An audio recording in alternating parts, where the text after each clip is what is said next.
Hey guys, it's JD. Just a quick little thing before we start the show. Kyle and I are building a schedule for the show this year, and we could really use your help. On the screen and in the video description, there's a link to a Google Docs that would really appreciate if you filled out. Basically, we want to know what kind of movies, new or old, that you'd like to see us review, what topics we should tackle for the podcast, or, any kind of new show we should try out.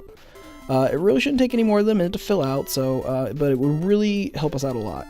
Our show really runs on feedback, and so knowing what you guys want us to do, really helps us, do more stuff. I don't know. It would just be a really big help. But that said, I won't hold you up. So enjoy the show. All right, now everybody, quiet. Listen to me. We're going to start a show.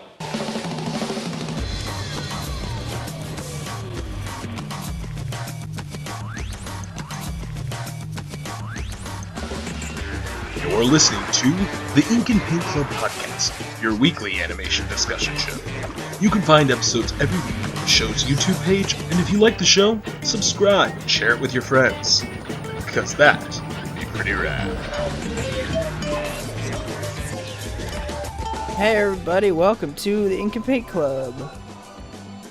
Yeah.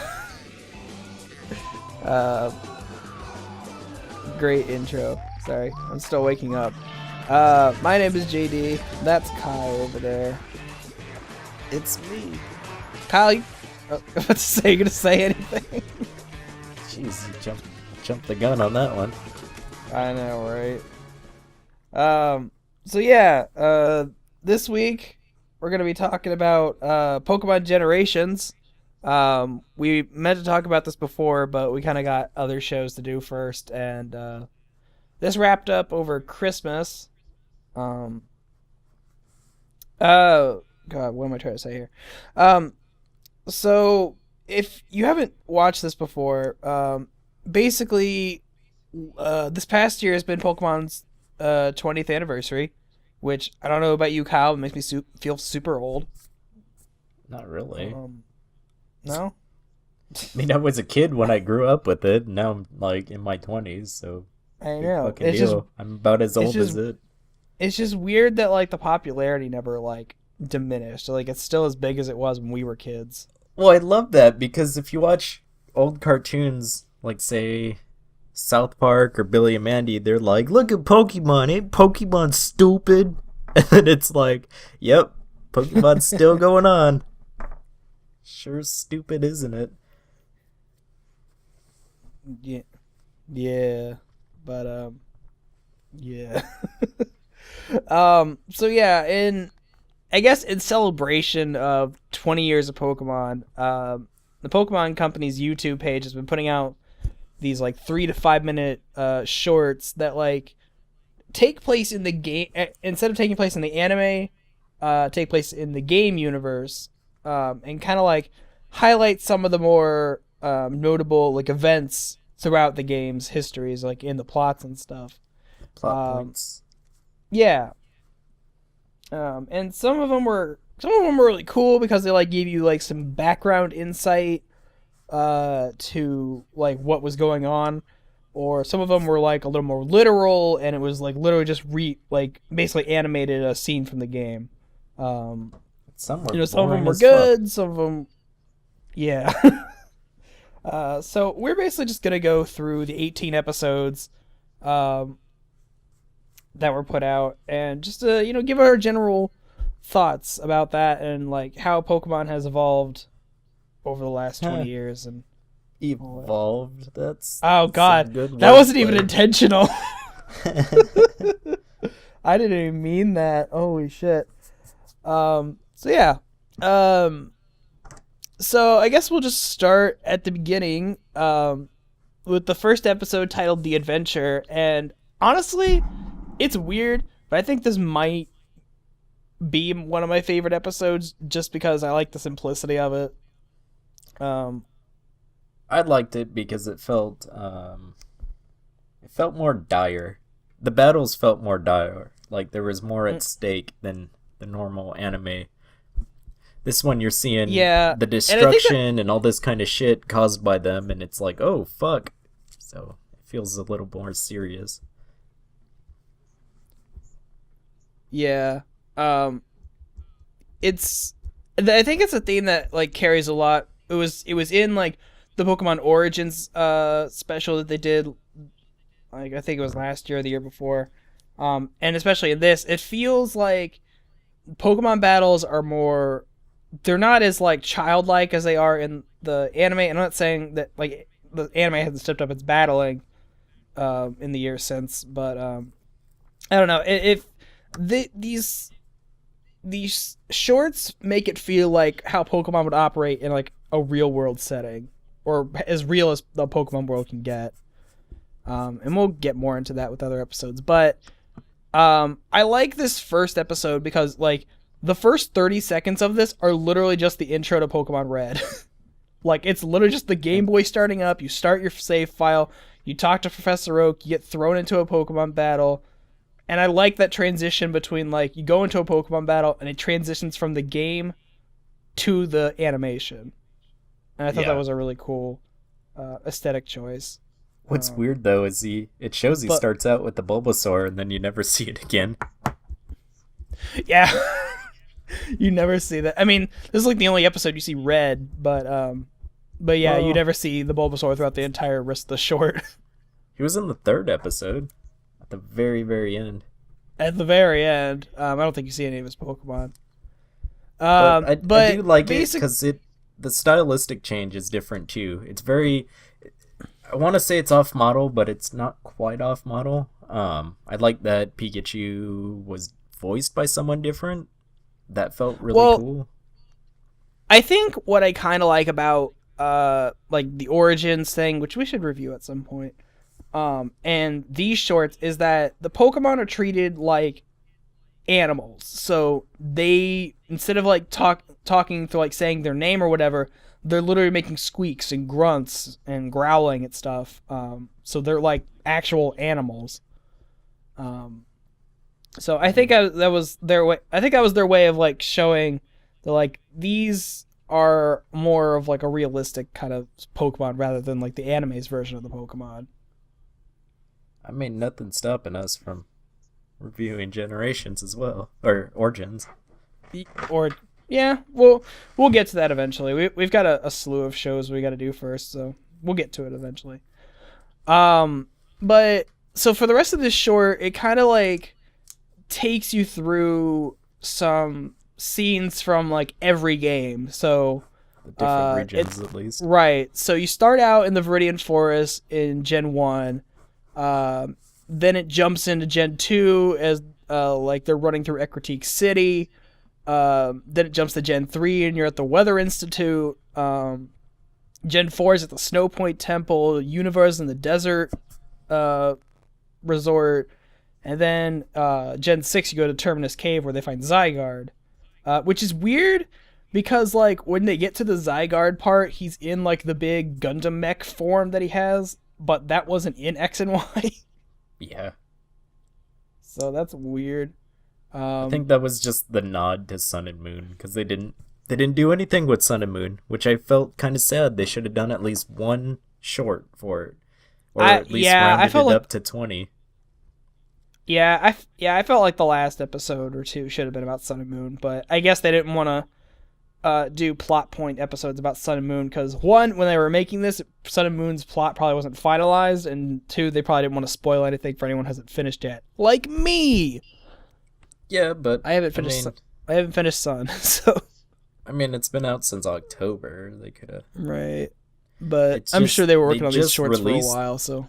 True, but they just released the last episode, so I mean. Never know. Yeah. Yeah, second one. I do like that. Second one, yeah. So the first one was cool. The second one I really like because this is like really like this is how Pokemon would operate in the real world because it's like they're using because you got Looker, the character Looker, who I think was introduced in Gen 4. He's like that police guy that's constant.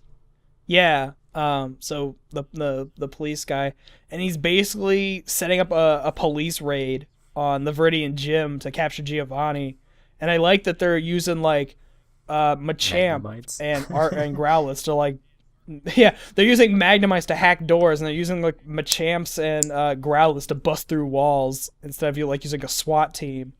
And yeah, they like just raid the Viridian Gym, and they don't catch Giovanni because he gets away. But see, and that's what I like about this series when it does this, where it's like it's not literally the game, but it gives you allusions to stuff that probably happened in the game. Because like this one never happened in the game. Like Looker wasn't in Kanto, had nothing to do with the plot of Gen 1. He wasn't but created I like yet. Right, he wasn't created yet. He wasn't even in the remakes. But I like that they're expanding the game's story a little bit with like little stories like this.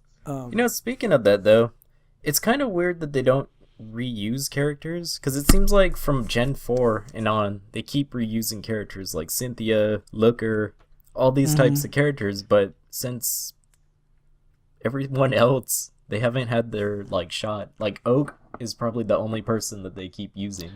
Well, this new game, kind of a little, not like too big spoilers for Sun and Moon, but Sun and Moon does bring back a couple people from older gens, to like just as little cameos, like who I just ran into Grimsley, who I think was like an Elite Four member in Gen 4, I think Gen 4 or 5, and he's just hanging out. Yeah, but Gen 4 and 5. Right. I swear there was someone from the Battle Frontier that popped up from Emerald. Well, the only guy that I remember from Sun and Moon was the dude with the halo hair. I don't know his name. Oh, Colrus. Yeah. Yeah. Yeah, he shows up. And I haven't seen him since. I ran into him one time. That's his only thing. That's his only appearance. Oh, that's weird. You think he would show up more. It's like, yeah, Yeah. Team Plasma member shows up, and I guess that's all you ever see of him. So Weird. yeah, this one is kind of cool. The whole police thing. David Tennant tried to catch Giovanni and failed. Yeah. That was odd.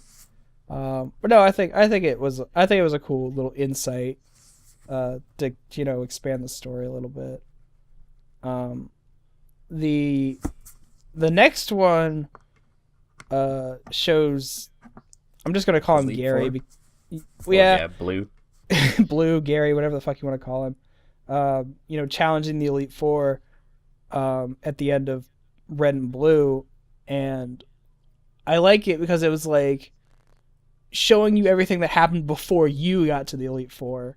Because you're like, you show up to the Elite Four, and Blue is just at the end saying, "Oh, hey, I just beat the Elite Four like 10 minutes before you did." Yeah.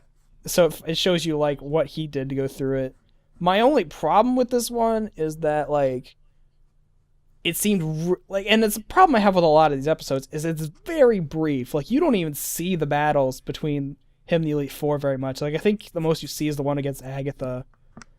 Well, But like it was like kind of a bullshit fight with Bruno. It's a Pidgeot versus a Machamp, and he just kind of wing attacks him into the wall. It's like, really? I mean flying is strong against fighting. Well, still, it was just like, fuck. He was holding on to the wing, and then it was like, okay, I'm dead Right. now. Yeah. The Lorelei battle was real brief. I don't even think you see the battle with Lance. I think he shows up to Lance, and then it's like, oh, by the way, I'm the champion now. You do. It was Dragonite versus Blastoise. Was it? Okay. Yeah. Kyle watched these like the other day. I haven't watched these like in a month, so I watched them literally last night. yeah. So Kyle can correct me if I'm talking out my ass. But yeah, I mean, all the battles were like real brief, like under 30 seconds. 'Cause it was Alakazam versus Lapras. They showed that Right. one. It was Pidgeot versus Machamp. They showed that one. With Agatha, all I remember was it was the Gengar came out. Right. Which was cool because she like had the Pokeball in her staff and he just like kind of slides down it. Yeah, I That was like that a lot. That was cool though. And then with Lance, it was Blastoise versus Dragonite, and I thought that was cool. It was kind of cool because they had just showed Lance, and then he was in the next episode as the main character. Right. Yeah. It was the The Lake of Rage episode. yeah, they were like doing covert Yeah, trying to because go through. it's the whole part of the game where like you and Lance basically go take down the rocket base in Mahogany. Yeah. To stop the radio, or no, they have the radio tower. But no, you have to go, and it's weird because like in the game, it's like Lance runs ahead, and you have to fight through everything. But in this version, like Lance just like beasts it with Dragonite through the entire rocket base, just destroying everything. He straight up fucking murders everybody. Because there was the team of Rockets. They had like a Raticate, a Grimer, a Golbat, and like a Houndoom and a Golbat. Then he just like knocks them off a fucking super high ledge. You don't see what happens to him, and just straight out murdered them. They're just gone. They didn't return. Yeah. Oh. And then they murdered the other guy with electrodes. Just fucking yeah. electrocuted him to death. Yeah, and that's okay. So this is actually one thing I'm not entirely sure how I feel about is that when they're going back to all of the old games, they're using the remake designs and characters. So like all the Team Rocket stuff has like the admins. the admins that they added in Fire Red, and for Gold and Silver, it's got all of those designs and stuff. All of the Ruby and Sapphire stuff is Omega Ruby, Alpha Sapphire stuff. Yeah. So it's weird that they're like, I mean, I get it because it's like that's the most up to date. That's what's considered canon, I guess. But I don't know. It's weird. But I did like the fact that basically Lance just like busts ass through this entire thing. And you just show it, and the player character just shows up right at the end to do basically nothing. Who is he considered? I want to say What do you he's mean? silver. Well, okay, so this is something we noticed watching through all these episodes. They never use the girl. I don't think they ever use the girl trainer. They always use the guy versions, Yeah. which is kind of weird because it's like, you know, girls play these games too, and after Gen 2, they made a girl character, so it's like, why not use them? But Yeah, well they used like Iris and stuff. well, Iris isn't a playable character. She was a Yeah, gym but leader, she was kind of a main character in the In the anime, anime. all that kind of shit. I guess. But so yeah, that was kind of cool. The next episode is kind of where I don't know. I thought didn't that like. one was super boring. Oh, it was so boring. Like I feel it was leading up to something and then just ends because it's like I think it's supposed to be the end of Gold and Silver because it's basically Looker talking to your rival, that redheaded asshole. It's basically like him basically telling Looker to fuck off because he doesn't want to talk about his dad Giovanni. Which I guess is supposed to be like that post game mission where like you go back in time and see Giovanni and Celebi. But yeah, I don't think about that. I don't think they don't even show that in this. They basically just make the whole point about your rival being Giovanni's kid, and that's it. And he has like a flashback where the kid and Giovanni yell at each other. So that one was kind of boring. I don't think there was one Pokemon in that episode. Nope. Yeah, it was just certainly them wasn't. talking. I found that super boring. Yeah. So not much to talk about that one. Right. The other The next one. was, it was the Burn Tower. Yeah. Yeah. Basically the next one is it's meeting up with what's his name? Eugene. And in the Gold and Silver games, they kind of tell the story about like how the tower burned down and then Ho-Oh came back and resurrected the beasts.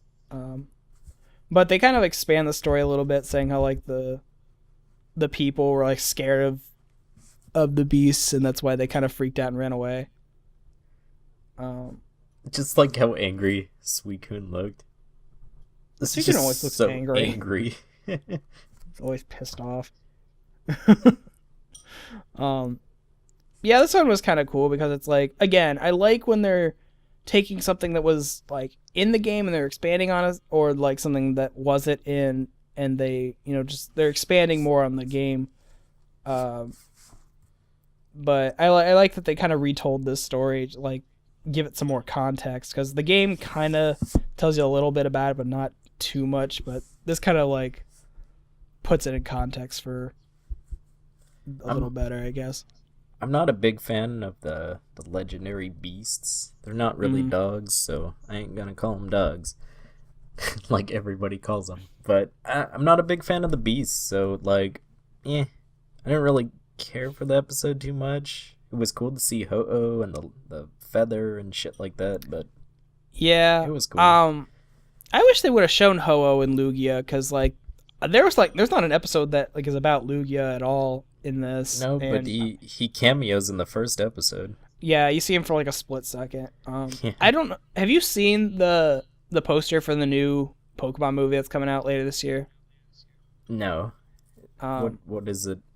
Well, there's not like a whole lot of info for it yet, but it's like the beginning of the anime. So it's like it's like from what was shown in the brief trailer, it was like flashes of like the first episode of Pokemon, but like reanimated, and like the poster has like Ash and Pikachu with Ho-Oh flying off into the distance. So I'm wondering if it's going to be like a retelling of the beginning of the anime or something.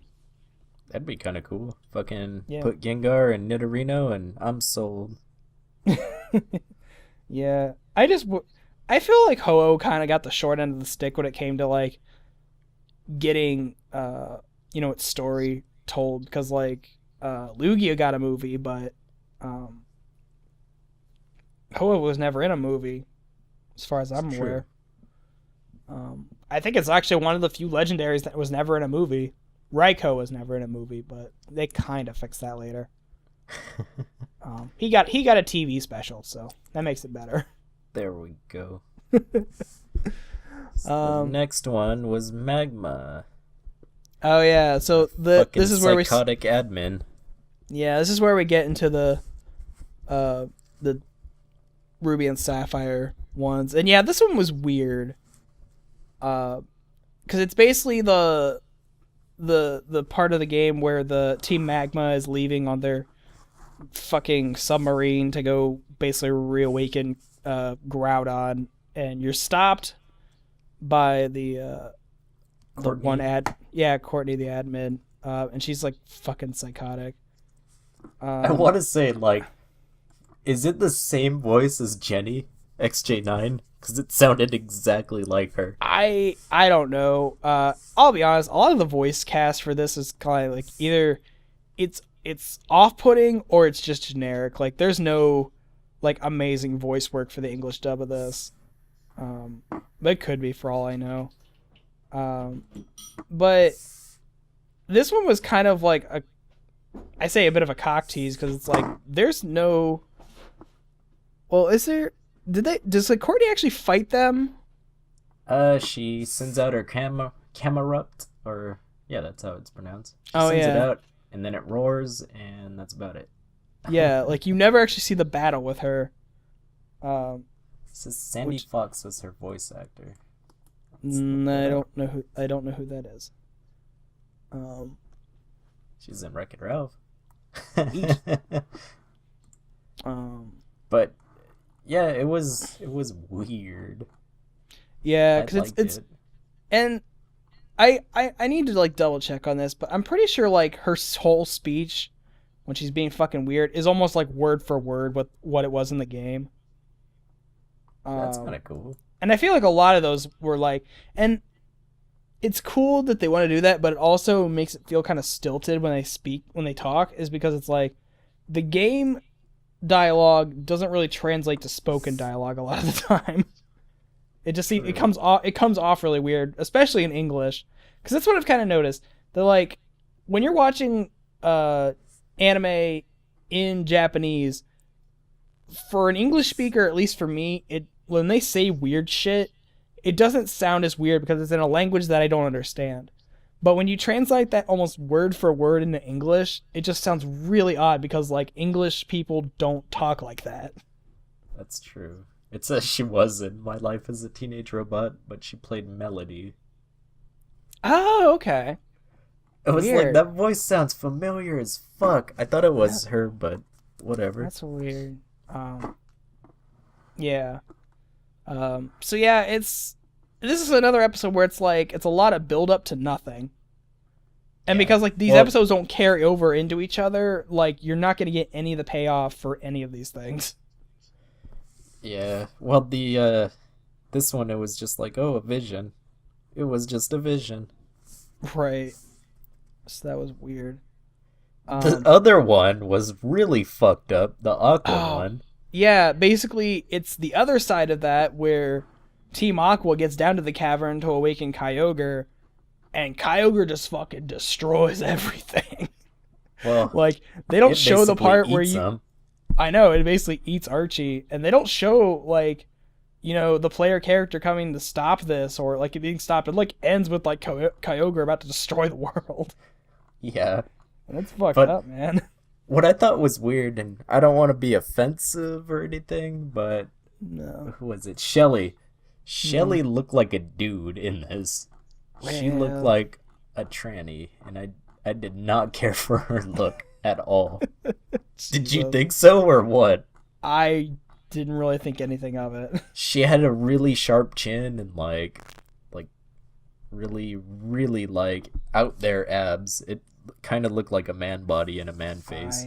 I didn't think anything of it, but if that's how you feel, okay. It was off-putting for me, okay? All right. But yeah, this one was weird because it's basically Archie being fucking crazy and like I'm gonna drown the world, but then he gets what he wants and he's like, this isn't what I wanted at all, and then Kyogre just goes Well, fucking. she tells him crazy. that. She's like, hey, yo, I was at the weather station. This isn't gonna work out the way you thought. And he's like, Right. fuck off, Courtney, you man-faced bitch. I mean Shelly. Yeah, that one. I'm thinking of Courtney. Courtney's again, in sorry. Magma. Yeah, Um, whatever. yeah. So that was kind of weird. The next one is, I'm not gonna say it's bad. It's just odd because it deals with Deoxys. The news crew. Right. And honestly, the best part of this episode is the player character riding Rayquaza into space. And she's fight wearing a Deoxys. spacesuit. Yeah. Right? It's just so because like the whole thing is like I guess it's a reporter character. I kind of forget. I think you meet this reporter character in the game. Hold on. I thought you battle her constantly Look in the up.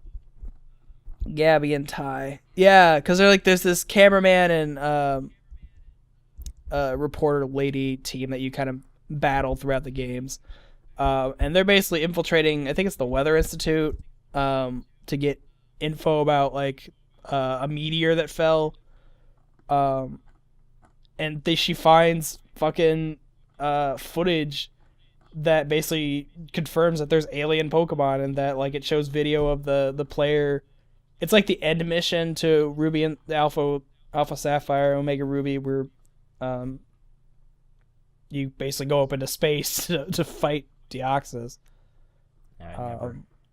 Yeah, I never got to that. I think I'm either at the Elite Four or I just beat the Elite Four in Alpha Sapphire. I never did the post game thing. I do like that the guy's got Rotom on his shirt. Yeah. Just like stupid shit like that. It's so Yeah, weird. I like when they implement this. Like, one of the trial captains in Sun and Moon has like a Game Boy with a link cable on his shirt, and I think that's adorable. I want that shirt. Yeah. I like that But character. anyway, yeah, it shows Rayquaza and Deoxys fighting out in space, and they destroy a satellite, and then the biggest bullshit of this is the player trainer catches Deoxys in an Ultra Ball. Yeah.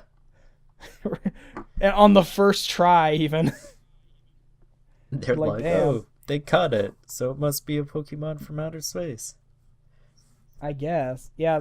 But then it comes back to to the reporter lady and the camera guy, like trying to smuggle out this info, and they're like basically like the world is not ready to know that there's alien Pokemon. I'm like, really? Clefairy for one. I think that I know it's like Clefairy you're okay with everybody having, but like knowing that there's this fucking space demon thing, that's what you don't want to let the public know about. I mean, Pokemon are already a thing. I think it's safe to assume that there's Pokemon in space. Yeah, that was it was kind of funny that he knew what they were doing. He's like, all right, give me the fucking thing, give me the USB drive. Right. Yeah. I did like that throughout the battle with Deoxys, he was like constantly changing forms depending on what he That needed was to cool. do. His arms So kept it was like forming. Yeah, he just keeps shifting in between like all of his different forms, which I like. I like that that they gave Deoxys that ability that he has like, isn't there like 4 or 5 different forms that he can go through. Something like Yeah, that. it's attack, speed, defense, and normal, or I don't know. Yeah, sounds about right. But I think I like the speed one the best. Yeah, he's got the pointy head. Yeah. I like when they zoom up on his eyes and his eyes are all fucking crazy. Yeah. Those are just small touches I like. Yeah, when you get into the battles for these shorts, the choreography for the fights is actually really well done. There's a lot of like whipping around of the camera and like close-ups and zooms outs, like really like quick camera movement, and I thought a lot of the fights came out really well. Yeah. So the next one is the next Old one. Chateau. The next one, like, I'll be honest, the plots for Diamond and Pearl and Black and White are kind of like a blur to me because I don't remember much about it. But I love that this episode came out on around Halloween because it was like that's the perfect time. And I wonder if they scheduled it out that way just so this episode would be around Halloween. Because it's the one thing I didn't like about Diamond and Pearl is that you basically had to do these escort missions. They'll give you a partner person. You have to basically take them through an area or whatever. But this has like Cheryl, her name was, and her Chansey, and they're just walking around Eterna Forest, and they come across this house, and it's a spooky haunted house. And the ending is kind of vague, but I'm on the side that they died. Yeah. Because I think a haunter eats them. No. That's not what happens. Really? No. What happens is they go through the whole house and this guy's like, "Yo, let's have some food. You can stay here." And they're all like super happy. So they're eating. There's like this giant feast and they have their plates full, and then it shows they're like eating nothing. Right. And I like that. And then Chansey burps and it's like, "What the fuck?" Right. This episode was kind of fucked up. Even the ghost was like, "What the hell?" Because Chansey burps and it's like not eating anything. Both of them are cutting knife and fork on the plate. There's nothing there. Yeah. Weird. So then the guy escorts them to their room and he kind of disappears and they're like, "What the fuck? Where'd he go?" And he appears behind them and just like melts into acid. I know, that was fucking disturbing. That's when they start running away. It was like poison gas. They start running away and Haunter eats them. Mm-hmm. And then they wake up on a chair and the mansion's all fucked up. Like it's spider webs, books everywhere and everything. Right. So then they wake up on a couch. This note falls down and she reads it and it says something. I don't remember what it said. But then there's like a ghost lady behind him. And the ghost lady was like super creepy. I don't know what the fuck, because I don't remember her in the game or anything like that. Mm-hmm. And then it just ends with them screaming because of this ghost lady. So they could have died, they couldn't have, but they didn't get eaten. Oh. I'm basically referencing Bulbapedia for all these episodes, and I think that the note that they read is the same one. Like, you can find that note in the game, and I think it's talking about Rotom. This is what Bulbapedia says. No, I like this one because it was like, again, it was like expanding on something that was like kind of referenced in the game, and I like this. Like, we're doing basically a Pokemon horror episode, which, you know, you've got Pokemon Ghosts. Like, you could do more horror stuff with them. Like a couple of years ago, that guy Yeah. that famous horror I know manga what you're artist saying. like did a bunch of Pokemon stuff, and that stuff was great. I love that stuff. It's so creepy. Gengar's fucking terrifying, man. But yeah, so that was a nice change of pace. The But next one. then, okay, and this is where I kind of like the last handful of episodes. It's kind of where it's like they're taking events too literally, and like they're focusing completely on the bad guys. Yeah. And quite frankly, it's like kind of boring. So basically, the next episode is about Team Plasma trying to take control of Dialga and Palkia, and the Giratina shows up and takes the Plasma leader off into the distortion world or whatever it's called. He drags him to hell, essentially. It was fucking Rick. Kyle is under the impression that Cyrus, the Team Plasma leader, looks like Rick from Rick and Morty.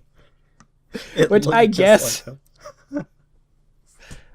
I guess. And then it took him through a portal. It was very like. It Yeah. reminded me of him. Because, man, my problem with the bad guys, like being so focused on the bad guys, and it kind of like shows how dumb their plans are. Because it's like, okay, Team Rocket, I get it. It's like they're basically the mob and they're extorting Pokemon for personal gain. I get that. Team Magma and Aqua is like, okay, so you want to either drown the world or dry up the world. I guess.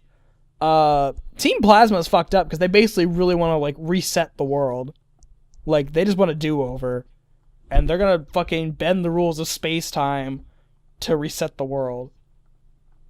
Which is I weird. just like how everything happens. They're like, I was wrong. I was horribly wrong. I know, it's like half of the time when the bad guys get their way, it immediately backfires on them because it's like Cyrus is trying to take control of Dialga and Palkia up on the spear pillar, and then Giratina just comes up and drags him away.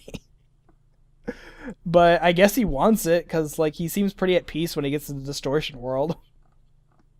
He was cool with it. He made a Yeah. new friend. Yeah, All but his then like all of his responsibilities went away. Doesn't have Yeah. to pay bills or nothing. right.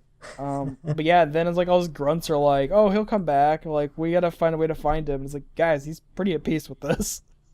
Well, no, what happens is they're calling him on like the walkie or whatever. Oh, that's right. And then he's like, yo, don't worry about me. And then the guy's like, I understand. And that's all it was. Oh, yeah. So, I mean, I like the designs for the Diamond and Pearl Admins? legendaries. Well, No. the legendaries, like Dialga, Palkia, and Giratina. I like their designs, even though a lot of people say they're over-designed. I like them. But, They feel like they're from a different world. So it's like you can get that.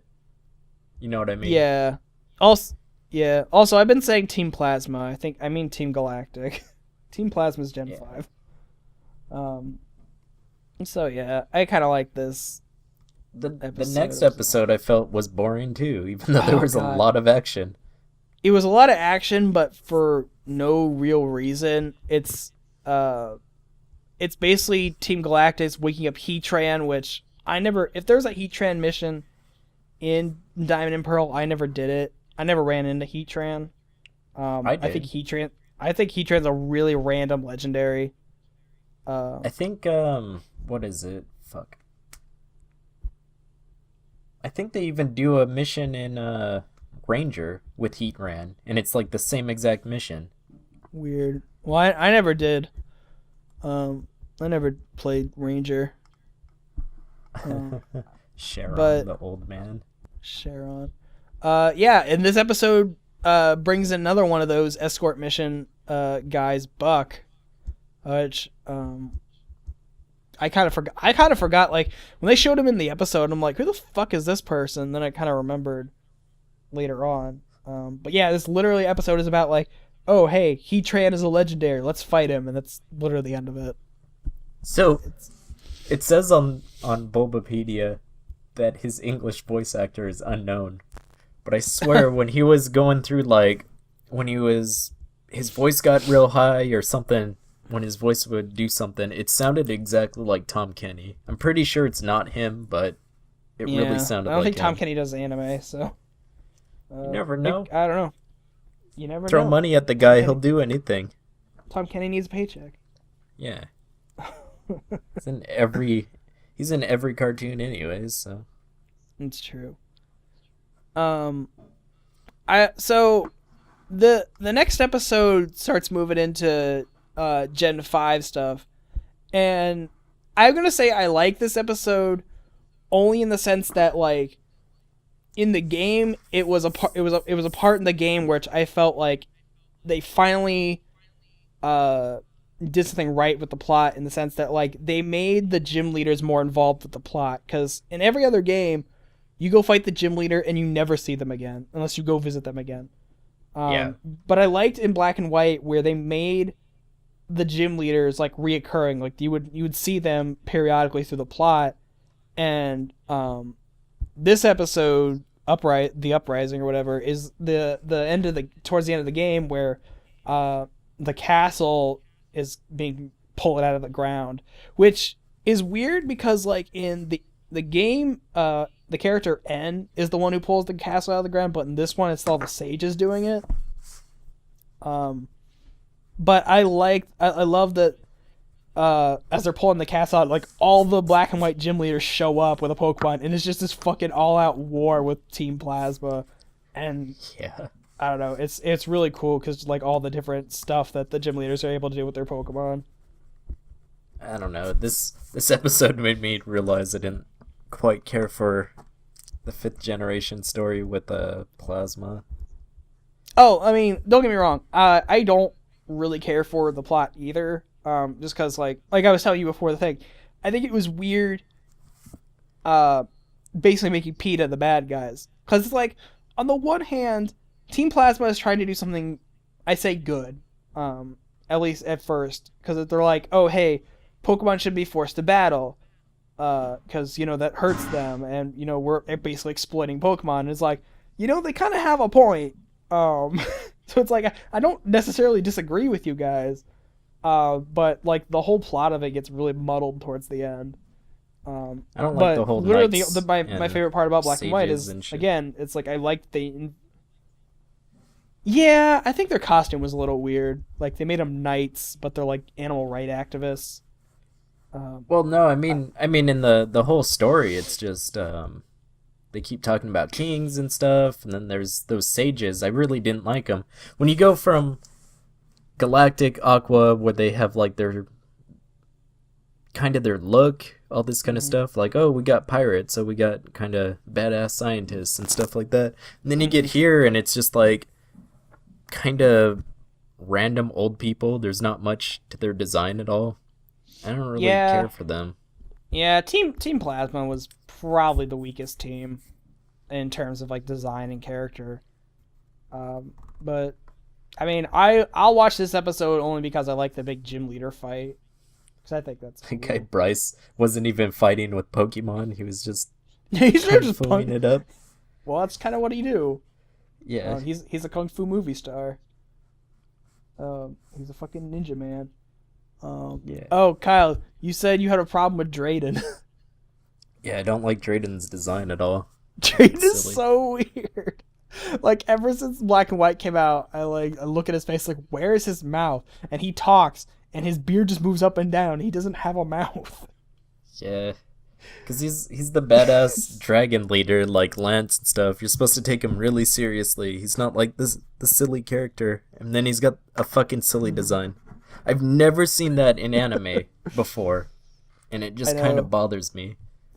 I mean, you and I were talking that like it's supposed to look like the bottom jaw of a dragon, like a dragon mouth. So I get that. Yeah. but like again, he's supposed to be like this badass older guy who's like a dragon master.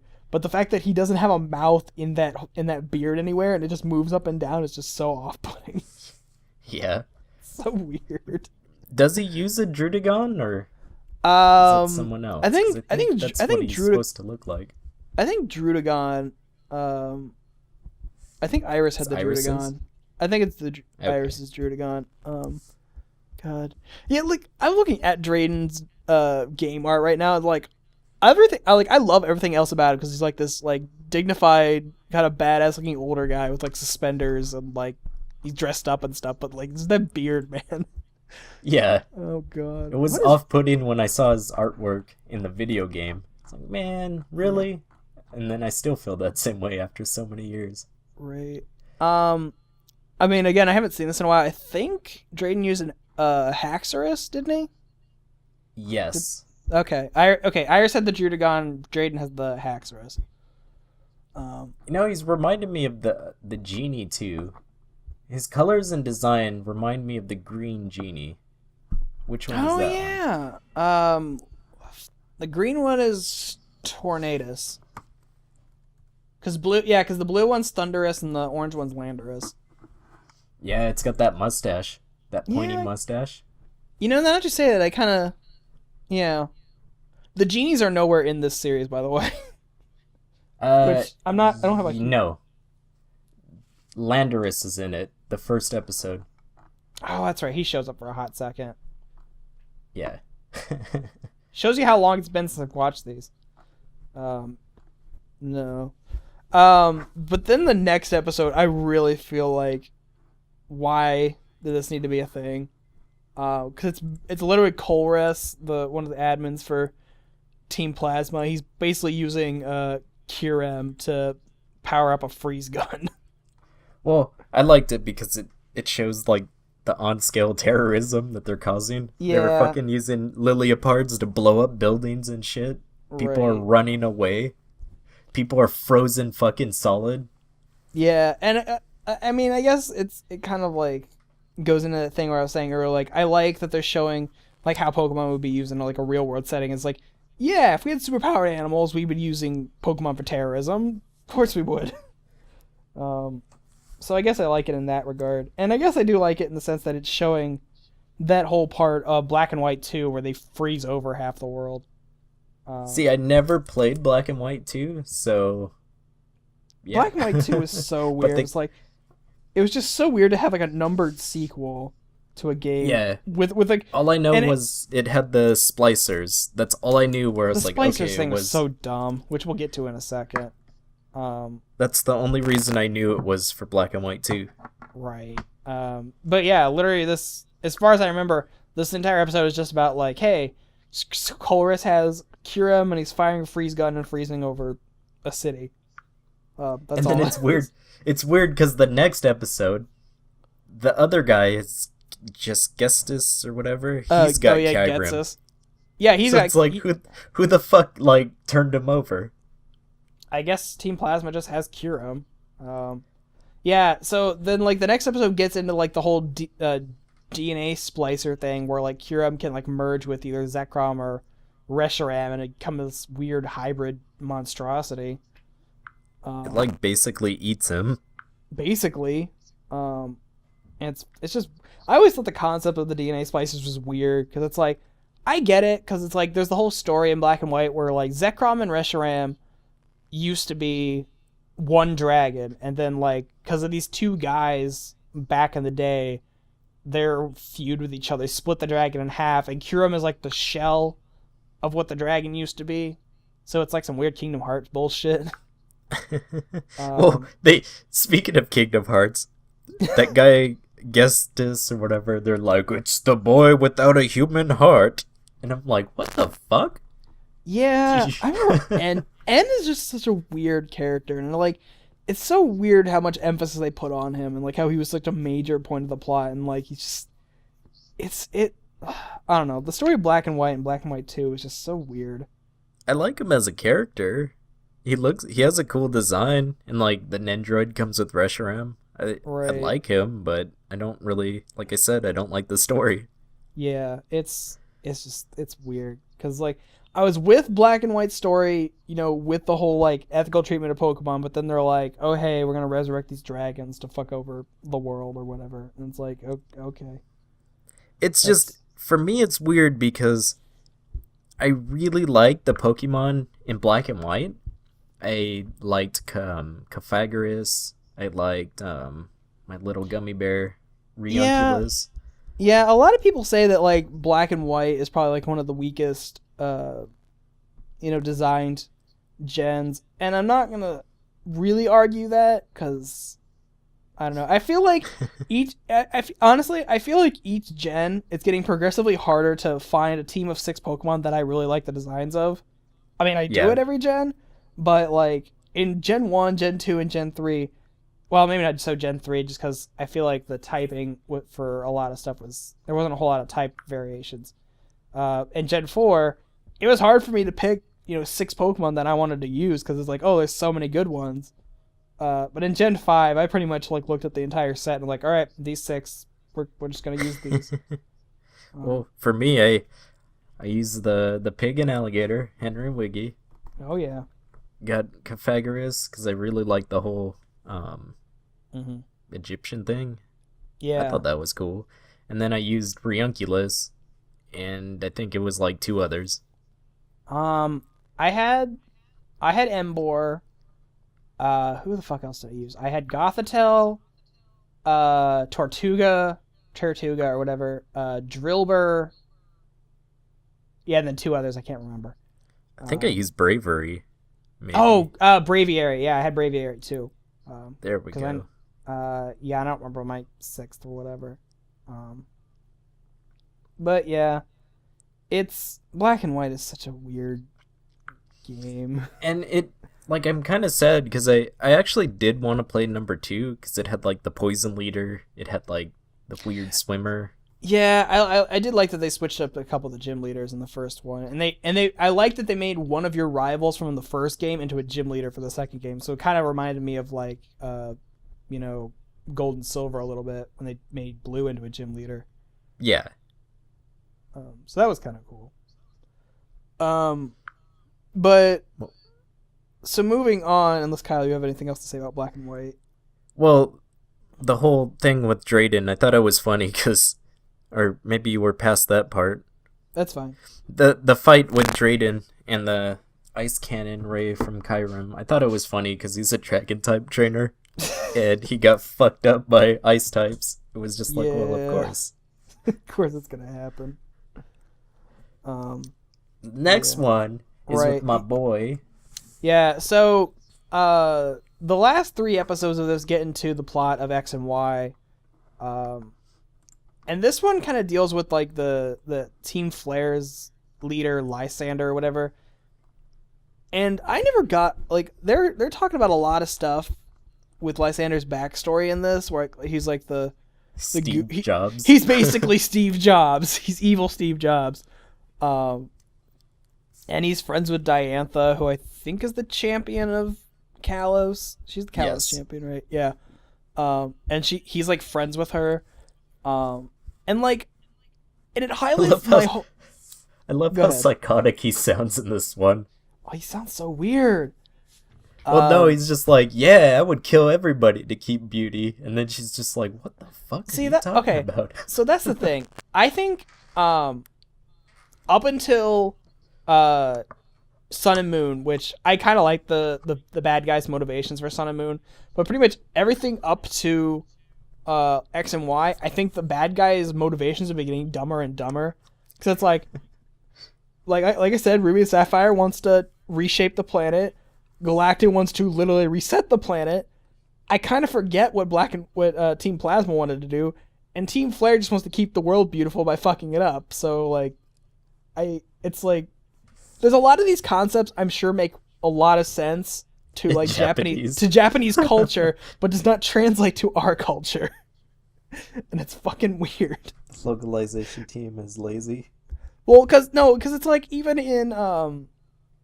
in Black and White, they're talking about this whole concept of truth and ideals, and like I'm sure to a Japanese person that makes a lot of sense. or it means a lot more, but to us, it just seems really random of a concept. Yeah. But I, I don't know. I saw this thing on Tumblr the other day. It was literally a list of like, like what all the bad guy teams wanted to accomplish, and I like when they got to Team Skull. It's like they tried to steal a bus stop sign once. Yeah. It's like the worst thing they did. I love Team Skull. They're so stupid. Yeah, they're the dorks. They're great. I love them so much. I love how dumb they are. But yeah, so this one, like, I guess Lysander was the one who designed that stupid holocaster that people keep calling you on in X and Y. But see, they made it sound like something different. He's like, yeah, that was me as a hologram. Right. I was like, oh shit, that was cool. But I think in that one, it was more like a cell phone, if anything. Yeah, it's kind of like a holographic projecting cell phone that you have in the game.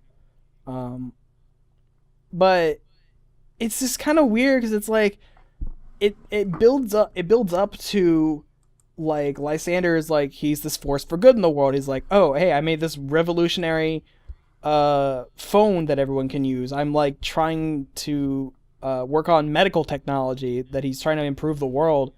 But then he has like this conversation with Diantha, and he's like, I would literally destroy the world to make sure beautiful things stay that way forever. And I'm like, dude's a little crazy. Yeah. And he's got like Yveltal in a tube down the bottom of his company. It was the egg. Because they Yeah, kept saying, like, they were like, well, what are you trying to do? What's that project? And he's like, yeah, I'm not going to tell you. Just fund it. You don't need to. I'm the leader of this company. You'll just fund whatever crazy shit I want to do. But yeah, because I played Y, so I remember this this part of the game where he's got fucking the Yveltal in its cocoon form, just like in a tube, waiting for it to like just release it on the world, because it's the fucking destruction thing, and it'll fucking kill everybody. Lysander's a weird dude. I like him. He's my hero. Just because he looks like you. It's because he looks like him, and his fashion is very much like my own. Very classy and have fur. Fur and leather coat. That's me. Oh yeah. So the next episode, which is next to last one, like I don't have a whole lot of knowledge on because I didn't play too much of the post game in X and Y. But there's this whole bit after the plot of X and Y where Looker has his own detective agency, and you go around solving crimes with him, and he's got this assistant who Esper?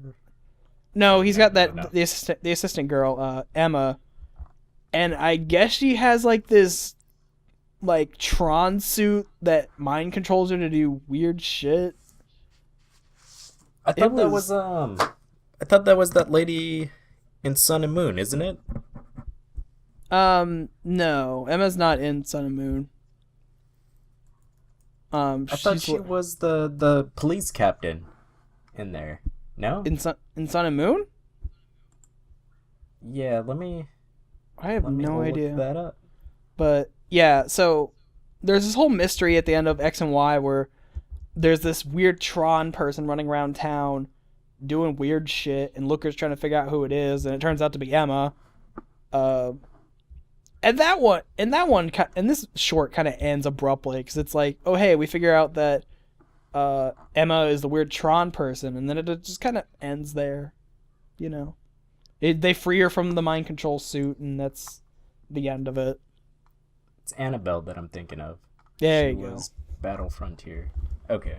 Oh, that's who it was. Yeah, Annabelle was the character they pulled from Gen 3 to be in. I don't think I've met her in the game yet, but yeah, I do remember because I think Mel got to that point, and I was like, that looks familiar. She's kind of like the last part where you fight the Ultra Beast. Right. Well, I haven't. I literally got the point in Sun and Moon's plot where I think I fought the last Kahuna, the girl on the horse. I think that was the last thing I did. But yeah, I wasn't a big fan of the second to last episode because it just like I didn't have a whole lot of investment in this part of the story because like I kind of got bored with the Looker investigation stuff, so I never finished it. I liked it because she kicked the Esper. That- Fucking punted it. Aw, I felt so bad. They kicked that cat right in the face. Yeah. Poor Esper, even if it is kind of terrifying. We got revenge though. It did. It was cool. Yeah. But so they kind of go back in time a little bit from this episode for the last episode, which I'm gonna be honest, I hate that this is what they ended the series on. Because I always was thought laughing like an idiot when I saw it. It was Yeah. hilarious to me. Oh god. So it goes to the whole part that they alluded to in X and Y, where that it goes to the whole story where that AZ guy has this Floette. There's this big Pokemon war going on thousands of years ago, and his solution to ending the Pokemon war is to build a space cannon. And he Well, fires it. Did it not? I guess it did, because he fired it. No, because and they don't even explain how this works in the short or in the games, but somehow firing this cannon, because he like I guess his Pokemon died, and he wanted to bring it back to life. So I guess the space cannon was supposed to help with that. But so he fired this stupid space cannon. It turns all the Pokemon in the Pokemon War to stone or kills them or something. It brings his Floette thing back, but the Floette is like horrified by what he did, so it just pieces out. And I guess it curses him with immortality. Well, the thing was, he builds this cannon, but it was supposed to be a device to bring his thing back to life. Right. And it does, and then it was like, but his rage is not quelled yet. So then he used that machine to basically kill everything. Yeah, I think so. But then it was like, and then it ended the war. So I'm like, well, is it really all that bad? It fucking ended the war. It's because like again in the game and in the short, they really don't explain how it stopped the war. Because all they ever show him is shooting it up into space. Like they don't show him firing it at anyone or at anything. He just shoots it into space, and then the war's over. Well, no, he shoots it into space, and then it comes back down. Like a fucking asteroid. Oh. But then it wipes everything out, but it just basically turns everything into stone. Because you can't kill things in Pokemon. Well, yeah. But then Murder's bad. I do like it. It's like this giant Star Wars celebration. Everybody's all happy. There's God. Chestnut and Charizard, they're all waving to people like celebrities. Like that. Yeah, the whole ending to X and Y is so weird because you're like, you beat the Pokemon League, you're the champion now, so they have like this big celebration in Lumiose, which I thought was cool because it's like every time you become the champion, there's not a lot of fanfare. It's like, hey, you're the champion, congratulations, here's the Hall of Fame. But I like in this one they like have this like cutscene where you go to Lumiose and there's this big fucking parade for you. But it is random because, like, then the AZ guy, Hobo Man, just shows up and, like, hey, fight me. I love it. That's why I was laughing, because this guy's, like, 9 feet tall. He's, like, the tallest giant in this game. Giant, right. And then he's walking up the red carpet. Not one person's like, hey, man, what are you doing? No one tries to stop him. Dude, if this is real world, if a giant hobo man started walking up the red carpet during like an event like that, he'd be swarmed by police so fast. Yeah, that's why I was laughing. So he's just like, hey, fight me. I want to see what a trainer is like. And Which then literally, you could turn to anybody in the crowd and you'd probably throw a dart and you'd find a trainer. It's not hard to find a trainer in that world. Yeah, and then they don't even show the battle. No. But he's just like laughing. He's like, oh, thank you. And then the Floette comes down and he's like so happy. He says, it's been 3,000 years, like the game. And then the reason why I was laughing so hard was the little girl, because she's like, it's the man from the story. This little girl's like, he's so happy. And it's like, yeah, it's been fucking 3,000 years. Imagine if you were looking for your car keys for 3,000 years and you found it. You'd fucking cry too. You'd be so happy. Stupid little bitch. I think after a couple days, I would just go to the dealer and get new keys. But, Well, that too. You can't go to the dealer and get a new Pokemon though. I can go outside and get a new one. Yeah, but I'm parkless. I think that one was different, wasn't it? What do you mean? It Oh, looked different from all I of think them. I think it had a shiny Floette.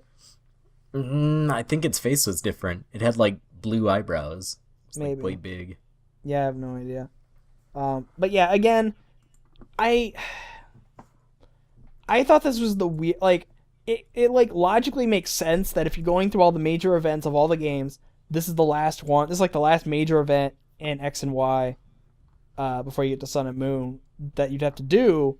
But like after this big, like it's supposed to be this big celebration of like Pokemon's 20 years, and that's the thing you end your big celebration series on. It just like it kind of left me cold. Well, it was a celebration in a sense. It was, but like I don't know, like I never liked that whole thing with Giant Hobo Man. I thought it was so weird, and like I was just not invested. The giant hobo man. Giant Hobo Man. I don't know. I just was not invested in that at all. And you and I were talking before the show. We did think it was kind of weird that they ended on 18, and they didn't just round up to 20 and maybe do like one or two things in Sun and Moon. My guess is because like Sun and Moon just came out, and maybe when they were producing these shorts, the Sun and Moon plot wasn't finalized, and they probably didn't want to spoil things in the games for people. But you kind of brought it up, and like I kind of agreed. I think they should have rounded up to 20 for 20 years, and maybe did something with Sun and Moon, or hell, do more stuff with the other games, like do other moments from other games. So something interesting I'm reading right now is that he's related to Lysandre or whatever. Is he? It's what it says. It says younger brother's descendant. That's weird. I never got that from anything. Yeah, I don't remember that from the game. It just says he's a like descendant, whatever. What I think is weird though is whenever they do like special event ones, they should have gave that out. That would have been a cool thing to get. Yeah. Because they were giving out like the Wobbuffet that Jesse owns, or Ash's Pikachu was one they gave out. That would have been a cool one to get. AZ's Floette. That would have been kind of cool. Yeah, I agree. So basically, I'm thinking back over this whole series, and honestly, on the whole, and I'm trying not to sound like an asshole when I say this, I feel it was a kind of a missed opportunity to do some really cool stuff, because there were some really cool episodes, like the Looker episode where they're doing the police raid, and the Halloween episode. I thought those were really cool little side stories that kind of like expanded the game. But then there's all these episodes that like focus solely on the bad guys. Like there's just strings of episodes that are literally just like, here's what the bad guys were doing. Which I get, that's like the main focus of the games most of the time. But I just was not invested in a lot of it, and like the episodes are so short that as soon as like it's about to ramp up to something, it ends. I don't know, Kyle, how did you feel about this? I mean, I liked them. I don't know. I dug them, but I don't see what else you could do with them. I mean, the main points of the game are usually the bad guy or the gym leaders. Well, I'm not saying you have to do like these big monumentous things. Like I'm thinking back like in Gen 2, like what if they had the part where you go fight the Kimono girls, or what if they do the whole mission with trying to get Sudowoodo out of the way, or hell, the whole mission of going to see the unknowns in the ruins. Just like I would have appreciated like smaller moments in the games, like just these stupid little side missions that you did, or whatever. I feel like they were focusing way too much on like the bad guys are the big thing here, and they have like the big plot points. But I found myself liking the smaller episodes where it's like, oh hey, here's this little thing that we kind of mentioned, but we're gonna expand on in the center. or we're gonna expand on, or it's something that didn't happen in the game, but it happened in the background that you never heard of, like the police raid one. I don't know. I didn't care for the whole Giovanni's kid thing. That could have I been didn't either. taken out. Yeah, I feel like that episode was kind of a filler episode. But I don't know. I also didn't like a lot of the episodes that were like almost literal translations of what happened in the game. Like, I like the ones that kind of like took a new spin on the events, or like, like, again, they expanded on it a little bit. But like a lot of these things where it's like, the Team Plasma stuff and the Team Galactic stuff, it's like almost shot for shot what happened in the game, almost word for word what happened in the game. It's like, okay, I've seen these moments. You're not really adding anything new to it. Yeah, but they did. I mean, they did the mansion episode. They did, other ones. Right, and I don't want to, again, I don't want to sound like I'm being an asshole, because like I do like a lot of the stuff they did with it. I like a lot of those little episodes. But basically my big takeaway from this is that I think they focused way too much on the bad guys, and I don't think they expanded on a lot of the plot points as much as they probably could have. But I do appreciate what they were going for. I like that they were doing this big, like, history of Pokemon, basically. Like, here's a big generalized overview of every game, basically. So I guess I could appreciate that much. There you go, champ. You did it. Yeah. I sounded less like an asshole by the end. Yeah.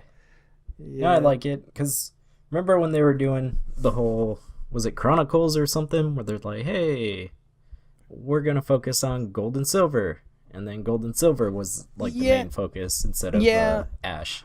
Yeah, Chronicles was kind of a cool concept where, well, my understanding is that Chronicles was like for America was a collection of like special episodes from Japan. And I like that, because I like that it's like, okay, Ash is the main focus of the main show, but we're going to have this side show where it goes into all like the character of the days and what they're still up to. Because you get like an episode with Brock's family, and you get an episode with Misty going back to the gym, and you get like the whole 3-parter with Raikou and the Gen 2 trainers. I think there was an episode with Gary becoming a scientist. Yeah, there was, which was cool, because like I don't think they ever really showed that in the thing. Ash just kind of shows up one day, and Gary's like, "Oh, hey, I'm a professor now." I think there was an episode. Do you remember? I can't remember if it was in Kanto or the Johto episodes, but there was like this one trainer who was like super big into baseball, and she's like really liked Electabuzz or whatever. Yes. You remember that? Yeah, I think she had her own episode, which I thought that was cool. And I was kind of expecting Generations to be kind of like that, where it's like, here's stuff that happened in the game that maybe we didn't explain enough, so we're going to tell you more about, or here's some side stuff that you didn't experience in the game. But I think it was a noble effort. You make it sound like it failed. No, that's the thing. I'm terrible at conveying these kind of stuff. I'm not saying I hated Generations. I think they could have done more with it, but I think for what they did, I think it was good, because I think they did pretty good with, basically animating the game, which was little pixels for the longest time. So yeah, they did a good job translating the games into an animation. So I'll give them that much. Okay. Okay. Yeah, I'm excited. I liked it. 3 thumbs up for me. Yeah. Kyle, have you been watching the Sun and Moon anime at all? No, I've seen like bits and pieces of it online though. I need to see if new episodes. It's only out in Japan, so I'm not watching it through the most legal means. Most of the people uploading it to YouTube. But I don't know, this is a complete sidebar from what we were talking about, but I'm actually like, for the first time in a while, I actually really like watching the Pokemon anime, because it's like Ash isn't doing his whole gym leader trial, whatever. He's literally just going to Pokemon school. And I like that they made all the trial captains like his classmates. And they just go on like field trips every day and just do stupid stuff. So, and like Team Rocket being there is kind of like random because it's like they're always in one spot. They're always in this one town, so they never leave. Well, one thing I want to bring up is the anime is always really good at making like the most useless thing look like a beast. It makes you want to get one. Because they made Liliapard look really cool, and that's something I wouldn't really care about. Yeah, Leopard was kind of a weird Pokemon. I didn't care for it. What did that evolve from? It was a smaller cat? I don't know. I'm kind of bad with names now. Oh wait, no, it's Glameow is the one I like. Oh, Prugly. I don't like Prugly, but I like Glameow.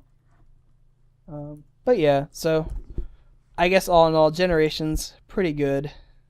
I liked it. For the most part. Purloin? Yeah, it was Purloin. Yeah, it was just Purloin. a cat, and it turned into a fucking cheetah. Yeah. So, I don't know, Kyle. Do you have anything else you want to talk about? Nah. Okay, cool. Well, I guess thanks everybody for listening to us ramble on about Pokemon for an hour. I'm not really sure what we're doing next week. I wrote it all down, but I don't read these things ahead of time, so just come back next week and find out. Yeah. But thanks for listening, and I guess we'll catch y'all next week. Bye. Catch you on the flip side. Yeah, totally. Thank you for listening to the Ink and Paint Club podcast. If you like this episode, remember to share it, leave a comment, write a review, tell your mom, all that good stuff. Also, be sure to follow the show on Facebook where we post animation news and discussion topics daily.